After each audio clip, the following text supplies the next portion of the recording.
What's up, everybody? Welcome to Fourth and Goal, your weekly injury digest, part of the Injury Expert channel. My name is Rahul. I'm part of the fantasy team out here at the Injury Experts, and our super awesome PT from Philadelphia, Dave. What's up? How are you doing? And big takeaways from week two. Yeah, Raul, I'm doing great. Thanks for asking. Big takeaway. Well, other than, of course, my Eagles being 2-0. Big takeaway is, Barely. yeah, barely, but hey, a win's a win, as the old adage goes. However, the biggest takeaway that I took from this past week, injuries are really starting to kind of accumulate here, especially with the big name quarterbacks, which we're going to get into here. It just felt like all of a sudden everything kind of came to a head last week. Everywhere you go, I was looking at my phone, it'd be another notification, so and so's down. It's like, man, so I know you've been busy, Dr. Morse has been busy. So let's, get to it and try to get to the bottom of this. Yep. Big names dropping. And like you mentioned, QB is probably the position which was most affected in week two. So let's get into it. I think the biggest one, of course, everyone knows Joe Burrow. Looks like he is going to have surgery. I think he's still contemplating options, but I think he's going to be done for 3 months, potentially come back like week 16 or 17, because that still tracks his timeline. But it's tough. It's tough. Even if he comes back, how mobile is he going to be? And if Jake Browning goes on like a winning streak, let's say he goes, I don't know, the next 10 weeks, like 7-3, would he want Burrow back? So I think it's gonna be interesting. But coming back from that injury is not easy. Turf toe, it sounds silly, but it is pretty serious. I mean, Deion Sanders, that's a great biggest example I Yep. can think of. Yep. So yeah, that was the big one, big QB Yeah. out there. Yeah, turf toe. I feel like you said, when you hear it, you kind of like, oh, it's a toe. Like if you ever had anything close to remotely what turf toe is, that hurts like crazy. A very significant pain, and grade three means it was a complete tear. So yeah, he needs surgery. If you saw the hit, it didn't really look anything ominous. You're thinking, okay, is it knee? Is it ankle? But he didn't really get anything twisted. But then once he got up, he was really limping.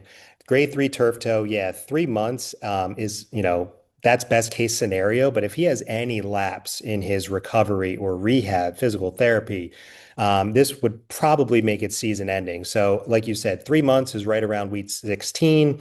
Could he come back? Yes, but we don't know what he would be at that point. So, at this point, if you drafted Burrow early, or even if you drafted Jamar Chase, I'm not panicking just yet because Jake Browning had like 14 targets to Jamar Chase Exactly. afterwards, and Yeah. he played last year too. So they have this rapport. So I'm not freaking out. I'm not selling Chase or anything. It's just unfortunate that this is just a recurring pattern with Joe Burrow. Unfortunately, it's And freak Andrew injury. Luck 2.0 right here. We're seeing Yep. it right in front of us. Seriously. The other big ones where JJ McCarthy looks like he's out for 2 to 4 weeks. Looks like a grade one, two-ish high ankle sprain for JJ McCarthy. And combined with their running back injury, Minnesota Vikings, I mean, that is tough, dude. Rough. Yeah. Vikings and Bengals were going to be a good game. Now backup QBs, and we'll see who. I think it's Justin Jefferson, Jamar Chase coming up. But JJ, like, do you think like when he comes back, he can be mobile or like as mobile as he was before, or are we looking at like 2026 for 100% recovery? I think JJ is going to play after like week four or so, but it's just like how effective he's going to be. Yeah, I think his pocket mobility and especially outside the pocket is going to be severely limited for probably double that time frame. Honestly, if you've ever had a high ankle sprain before, if I've treated a bunch of people with a high ankle sprain, it really zaps that explosiveness and like your ability to cut and move for about 6 to 8 weeks. So yes, he can come back and play quarterback in like 2 to 4 weeks. He might be a little bit more stationary, which isn't really his game. So that's a big loss. You have Carson Wentz in there now for Minnesota. Who knows what he has left? In 2017, he was like a king, with that start that he was on. And then once he tore his ACL, he hasn't really ever been the same, still making a lot of turnover prone mistakes. So big loss for Minnesota with JJ McCarthy, who What was is the just typical? What's a typical 100% recovery timeline for a high ankle sprain? Honestly, best case scenario, I would probably say to be 100%, like you can play in a game and not even think about it. I mean, I know we're always in timelines here, but anywhere from like 8 to 12 weeks Wow. potentially. So, I mean, that's That if is with things like go proper well. rehab and Yeah, everything. that's it. That's if things go according to plan, no setbacks with your rehab. And of course, we don't know the grade, right? So it could be different for a grade one versus a grade two. Of course, grade two meaning a little bit more significant. But if I'm just kind of having a safe umbrella, broad time frame, 8 to 12 weeks to be 100%, and that's if everything goes great. So high ankle sprains, they stink. They're rough. And the risk of re-injury is going up as well. So that's a tricky one. Jayden Daniels, again, we're just talking marquee QBs out here. Jayden Daniels, knee injury after Thursday night. Looks like he played the rest of the game, but he was limping. He had few limited practice and looks like he is trending to play. He's going to play. They're playing the Raiders, and but the question is like, do we start Jayden Daniels? Is he going to be fantasy relevant? He's going to play the game. He's probably going to look to win. I think they have a good chance beating the Raiders, but in terms of fantasy, I think the injury is going to play a big part. Yeah, I'd agree And with you you. I can't mean, drop him either because you have to keep him, no, and that's yeah. like what another 2 to 3 weeks for him to come back fully. Yeah, I mean, so they're really kind of diagnosing it as like a knee sprain. It's really, that could be a number of different things. Could be an MCL, could be a PCL. We don't really know. So the fact is, with Jayden Daniels and the Commanders as a whole, I'll try to be as quick as possible. But number one, Terry McLaurin held out for a very long time. They have not shown that rapport just yet this season, and we kind of speculated on that in prior weeks of this show. Number two, Jayden Daniels, if you remember last year, I think he took the most quarterback hits throughout the entire course of the season. If we remember, it was probably around mid-season or so, October, November. He had that rib injury from all those hits that he was taking, and he wasn't that, top tier fantasy quarterback. Still solid, but he was nowhere near the production that you expected for Jayden Daniels. And already through the first two games, he is the most hit quarterback in the league. Your body can only take so many hits before it starts to break down. Think about Cam Newton. He was on top of the world years ago, and he just kept taking hit after hit after hit, and his shoulder fell apart. So, what I'm trying to say with Jayden Daniels is if you have other solid options on your roster, I would seriously consider maybe putting Daniels on the bench until he shows you that, hey, his mobility is back to what it was, his production is, back to what it was. So it's just something that I'm giving pause to starting Jayden Daniels. I'm not going to think about it too hard, depends on your options, but I'm not just Yeah, automatically going to plug him in and play. yeah, it's going to be interesting out there. And the other QB is Justin Fields, concussion protocol. He'll be back next week, but Tyrod Taylor is going to Yeah. play. I mean, I feel Good bad for the luck. Jets. Yeah, I mean, I feel bad for the Jets. I mean, even for Fields, right? He had one good game and he was like coming up, and every time he has a good performance, something and the other keeps happening to Fields. So let's hope he comes back Yeah. strong and healthy week 3 and week 4. And I think, yeah, he's set up well there. So let's see what happens. So no major concerns outside of that. So, but also he should like stop running and taking hits like a Yes. running back out here. Come on, it was Yes. just Slide. hideous. Yeah. Even before he got injured, he was hit like 2 or 3 times, like pretty hard when he was running. So yeah, This isn't let's college. This is the yeah. pros. I mean, we'll see. I mean, that rookie QBs need to learn. Cam Ward, like throwing it like left to right. Oh, Yeah. it was interesting. They'll learn. They'll learn, I Yep. They guess. always do. Running backs. I think the big one was Aaron Jones placed on IR. Hamstring. I mean, he's had like a history of hamstring injuries. So if you go to injuryexperts.com, you can check out like every player injury right from high school. And just going through Aaron Jones, like right hamstring, left hamstring, even when he was with the Packers. Yep. Every year he had a hamstring relapse, and he missed like 2 to 3 games pretty much every year. Last year was an anomaly, but even Hmm. last year he missed like one game or so. And so that's going to be, I mean, it's a regular timeline. He's out for 4 weeks minimum. So he'll probably come back week 5, slow ramp up, maybe like 6 to 7 weeks there. Mason Jordan is going to be the bell cow, and they're potentially going to bring in Cam Akers. And so it's going to be, I Wait, feel, yeah, I would that be feel for like the his third Vikings. stint with Minnesota? Cam Akers Yeah. is, yeah. So Yeah. Yeah, I mean, right now, I mean, Jordan Mason's definitely the guy to have if you were smart and you kind of stacked the guys. You drafted Aaron Jones and you knew the reports early throughout the offseason that they were going to split time. You probably thought ahead of time and you kind of took him. If not, you're kind of upstream without a paddle at this point because, yeah, hamstring strain, like you said, Aaron Jones has a soft tissue, very significant soft tissue injury history. So between Aaron Jones and JJ McCarthy, Minnesota is a little banged up right now. Yeah, unfortunate. And interesting news popped up after going through the injury reports from practice. Tyrone Tracy for the Giants, chest injury, questionable, and Scaraboos showed what he can do. Yeah. So it's going to be, I think Scaraboos is probably going to take over. I know he was pretty popular on the waiver wire, but the timing for Tyrone's injury is not great. And I don't know, what does it mean? Like they claimed it's a chest injury. Is it Yeah. just like bruising? Like, what are we talking about here? Yeah, I mean it's probably it could be like a bruise like you said, but a lot of the times when they say chest injury, they mean more like where your SC joint is. So where your sternum or your chest plate or bone meets your clavicle or collarbone. So that's like your SC joint is kind of right there almost at your chest. Could be an SC joint sprain, which I believe I think Xavier Worthy might have had that last year perhaps.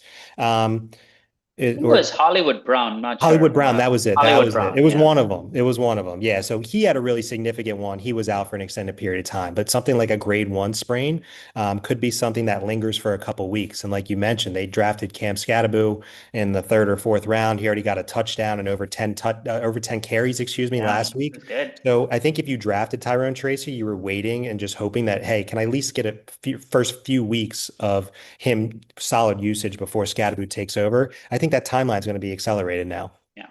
Yeah. Interesting. That's pretty much it for running backs. So again, QB's got hit pretty bad in week two. And let's run through some wide receivers. No crazy injuries. Drake London and Darnell Mooney are fully fit. So off the injury reports. So they're ready for week three. So that's great news. Chris Godwin's back in practice. So we'll see. He's going to be practicing. It's still going to take him like probably like 5 to 6 weeks. Slow. You Slow don't want to ramp ramp up. him up. And Yes. Evans and Ekbuka are doing fine. So Yep. just They're like you 2 and need him. 0. Think Yep. long term playoff. I think that's what they need to do. Yep. Look at good news for Jayden Reed. He had both two surgeries, so looks like he should be coming back in anywhere between 6 to 7 weeks. Again, slow. Packers are playoff bound, so they need to work on that. And looks like Christian Watson's going to be back soon for the Packers. They just signed him to an extension last week, so that's going to be interesting. Again, oh my God, their wide receivers are like you don't know who you're going to Every play for. year. Yeah. It's going to be Every year. challenging. I know they like Matthew Golden's been pretty disappointing fantasy wise. So it's going to be interesting what will happen once Jayden Reed, Christian Watson, Dobbs, and everyone's on the field. And I don't know. I think in terms of fantasy, don't you think Kraft is the only one who's startable? Yeah. Yeah. And I of mean, they're course, all boom Josh or bust. Jacobs. Yeah, yeah. Yeah, Jacobs and Tucker Craft. Jordan Love is going to be, matchup dependent, I'd say. But at the end of the day, the Packers and Matt LaFleur, they're like, hey, we're winning games. We don't give a crap about your fantasy team, but Exactly.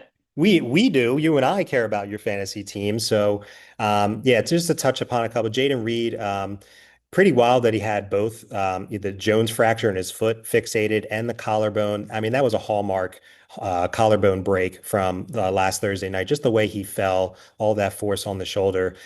With those surgeries, at a minimum, you're probably talking anywhere 6 to 8 weeks, could be longer, especially with the foot. Yeah. That's going to be the one that's going to be potentially holding this even more of a long-term absence.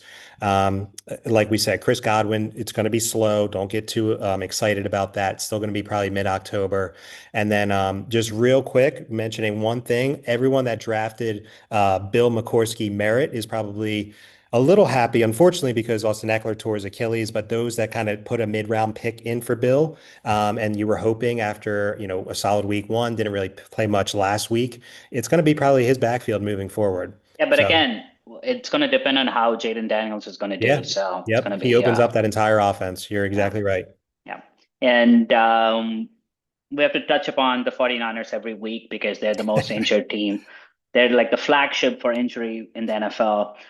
Kittle's on IR, But both of them, both Kittle and Ayuk, are potential return to play week 6 or week 7. So it's going to be interesting there. And Juwan Jennings is again like it's just shoulder injury day to day, but I think he'll push to play. So it's going to be Mac Jones throwing into them. So it's Didn't look too unfortunate bad how last the week, but yeah. But again, they played the Saints. So let's see yeah, what they do this exactly. week. They play the Cardinals, and Cardinals have, but again, Cardinals let Bryce Young just look amazing towards Yeah, the end. So we it'll be don't interesting. know. Yeah, you don't know. That's true. I know, like we typically don't touch on defensive players, but we're gonna make it a point, Dave. Like every show, we're gonna touch on at least the high impact defensive players. So let's dive into defensive players. I think in terms of offensive players, we've covered most of the impactful players we're looking at, and looks like we're mostly clear except for the QBs. So let's just hope for like a fast recovery out there. Defensive stars, the big one, two big ones actually. Khalil Mack placed on IR, elbow. Like you just saw it on TV. Like, and I don't know why they like replayed that in slow motion. It just looked gnarly out there. Yeah. So Khalil Mack, elbow, that's gone. And then Kalijah Cancey of the Buccaneers. I think that's like a big blow for the Bucks. Yeah, so yeah, Khalil Mack was put on short-term IR, so he'll be out He'll for be four back. weeks. Yeah, four So do you think like weeks. he'll still come up with a cast, or what are they going to do with I, him? th- I anticipate he's going to probably have some sort of brace when he returns. I don't know if he'll wear it for the rest of the season, but at least initially, maybe the first month or two, I would anticipate him wearing a brace. Um, that one was pretty gnarly. And then Kalijah Cancey, it was when it happened on Monday night, I'm watching it. He was engaged with the blocker, and then all of a sudden he just kind of dropped his left arm and was just letting it hang. And Mhm. right away, I was thinking, oh man, did he really just tear his pec there?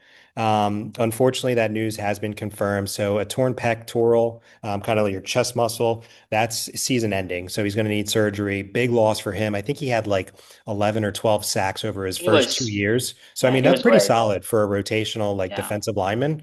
Um, and then yeah, all the offensive injuries we touched upon. The last one, of course, my birds, Dallas Goedert. They need him back from the knee sprain. He opens up that offense completely.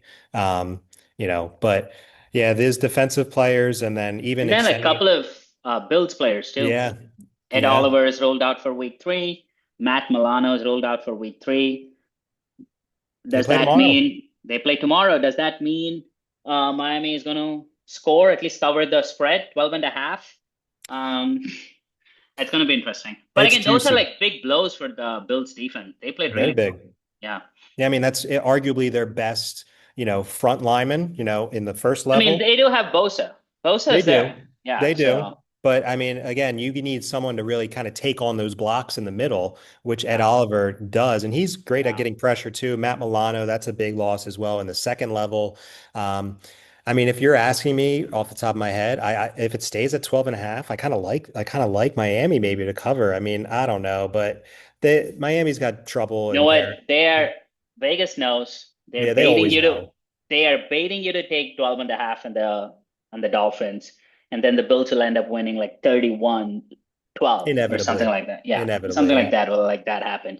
Sweet. That's pretty much it for this week's show. Check out the injuryexperts.com for all the injuries. And of course, Morse will be updating pretty much every injury every week. And let us know if you have any questions in the comments. So we'll be starting to cover defensive players, Dave, and I'm pretty excited. Yep, what's up? If I can add one thing, Yes, remember, it's week 3. So this time last year, I know we're all freaking out a little bit. This time last year, the Saints were the best team in the NFL. exactly. Remember, They blew out the Cowboys, yep, so I they remember. blew Yeah, out and I think the Browns too, put up 40 plus in each of those two games. Everyone was like, man, the Saints offense is a revelation.